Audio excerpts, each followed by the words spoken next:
कैसे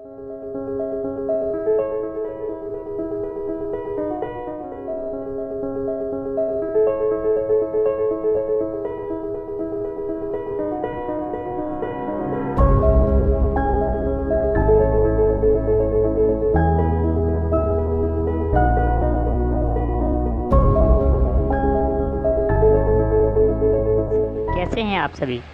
आशा करते हैं आप सभी अच्छे होंगे, अपने घरों में होंगे और सुरक्षित होंगे। जैसा कि आप सभी जानते हैं कि कोरोना वायरस के कारण हमारा पूरा देश लॉकडाउन है, तो देश के सभी स्कूल व कॉलेज बंद हैं। ऐसी स्थिति में हमारे स्कूल ने आप सभी बच्चों को ध्यान में रखते हुए ऑनलाइन मटेरियल, ऑनलाइन क्लासेस की सुविधा देने की पूरी कोशिश की है। इसी स्थिति में आज हम कंप्यूटर का एक बेसिक सा टॉपिक इंटरनेट लेके आए हैं।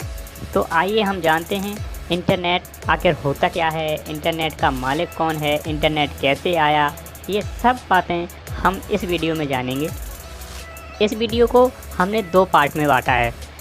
ये इस वीडियो का पहला पार्ट है, इसके बाद इस वीडियो का दूसरा पार्ट भी आएगा। तो हम नॉर्मली लैंग्वेज में आपको आज इंटरनेट के बारे में बताना चाहते हैं। वैसे आप सभी जानते हैं, इसको बताने की ज़रूरत नहीं है कि आप जो ये वीडियो देख रहे हैं ये भी इंटरनेट के कारण ही संभव है। अगर इंटरनेट नहीं होता तो आप ये वीडियो नहीं देख रहे होते। तो इंटरनेट आखिर होता क्या है, हम एक सरल लैंग्वेज में आपको बता रहे हैं। Internet is a globally connected network system. Internet क्या है? एक ग्लोबली कनेक्टेड नेटवर्क सिस्टम है that uses TCP/IP protocol.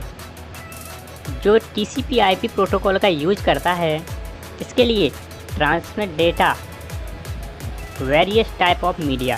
Data को ट्रांसमिट करने के लिए TCP/IP प्रोटोकॉल का यूज किया जाता है। तो मतलब इंटरनेट क्या है? Internet collection of so many networks create the internet. Internet क्या है? यह कलेक्शन है किसका? सो मैनी नेटवर्क्स का। जो किसका यूज़ करता है? डेटा को ट्रांसमिट करने के लिए TCP/IP प्रोटोकॉल का यूज़ करता है। क्या? TCP/IP the very important protocol होता है। तो यहाँ से एग्ज़ाम का पहला क्वेश्चन स्टार्ट होता है। कौन सा? कि कंप्यूटर कौन से इंटरनेट कौन से प्रोटोकॉल का यूज़ करता है? तो वो प्रोटोकॉल है TCP/IP प्रोटोकॉल। अब बात आती है कि इंटरनेट की शुरुआत कहाँ से हुई। तो इंटरनेट की शुरुआत 1960 में, कहाँ? 1960 में USA United state of America में हुई। तो 1960 में USA को एक नीड की आवश्यकता हुई। वो आवश्यकता क्या हुई? क्योंकि 1960 का जो टाइम था वो वॉर पर फोकस था, युद्धों पर फोकस था। तो अमेरिका ने क्या सोचा कि आगे आने वाला टाइम इंटरनेट की आवश्यकता होगी। क्यों होगी? क्योंकि जब वॉर होगी तो एक देश से दूसरे देश में कम्युनिकेशन टूट जाएगा। तो कोई एक ऐसा मीडियम होना चाहिए जिसके ज़रिए हम एक देश से दूसरे देश में कम्युनिकेशन कर सकें। तो उन्होंने क्या बनाया? उन्होंने एक ऐसा नेटवर्क बनाया जिसका जो कम्युनिकेशन में हेल्प करे, और उसका नाम उन्होंने रख दिया ARPANET। उसका क्या नाम रखा? ARPANET। ARPANET क्या होता है? ARPANET का फुल फॉर्म होता है advance research project agency network. तो सीधे रूप में आपने क्या सीखा कि इंटरनेट में कौन सा प्रोटोकॉल का यूज होता है? TCP/IP प्रोटोकॉल का यूज होता है। 1960 में USA ने एक नेटवर्क बनाया जिसका नाम रखा ARPANET। इतना समझ में आया कि नहीं आया? इतना समझ में आपको आ गया है। अब आगे, अब अमेरिका ने तो 1960 में ARPANET बना दिया। अब उन्होंने क्या किया कि 1985 में उन्होंने अपना ये project NSF national science foundation, इसको उसने दे दिया पार्टिकुलर एजेंसी को। ये उन्होंने अपना ARPANET दे दिया कि आप इसे पब्लिक करें, अपनी तरीके से विकसित करें।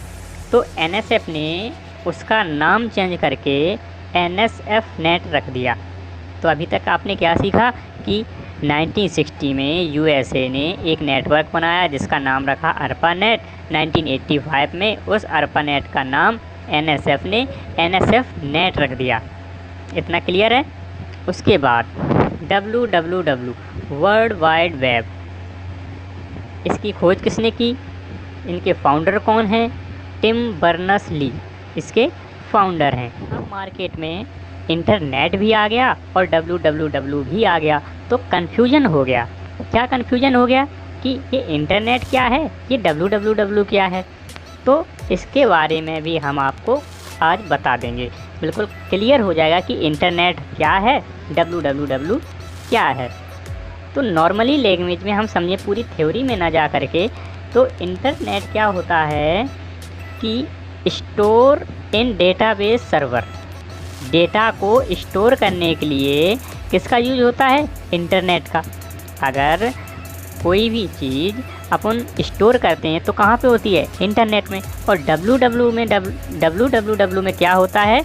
रिट्रीव, एक्सेस की बात होती है तो वहाँ पे www आ जाता है, और स्टोर की बात होती है तो वहाँ पे इंटरनेट आता है। तो इतना याद रखो कि यहाँ पर स्टोर की बात आए तो वहाँ इंटरनेट है, और एक्सेस की बात हो, रिट्रीव की बात हो, वहाँ पे www आता है।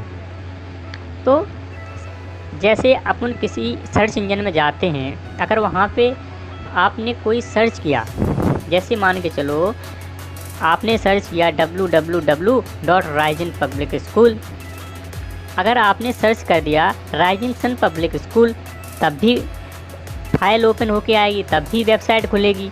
अगर www नहीं लगाएंगे तब भी खुलेगी। तो होता क्या है, इंटरनेट के ज़रिए डेटा को स्टोर किया जाता है और www के ज़रिए आप तक वो डेटा पहुंचाया जाता है। तो आपका क्लियर है कि इंटरनेट क्या है और www क्या है। आपने क्या सीखा कि इंटरनेट क्या है और www क्या है। तो इंटरनेट क्या है? इंटरनेट के ज़रिए कोई भी फाइल स्टोर है और www के ज़रिए वो डेटा आप तक पहुंच रहा है। तो क्या हुआ? इंटरनेट और www क्लियर है। अब बात आती है कि इंटरनेट के फादर कौन हैं, फाउंडर कौन है, कौन लाया ये इंटरनेट?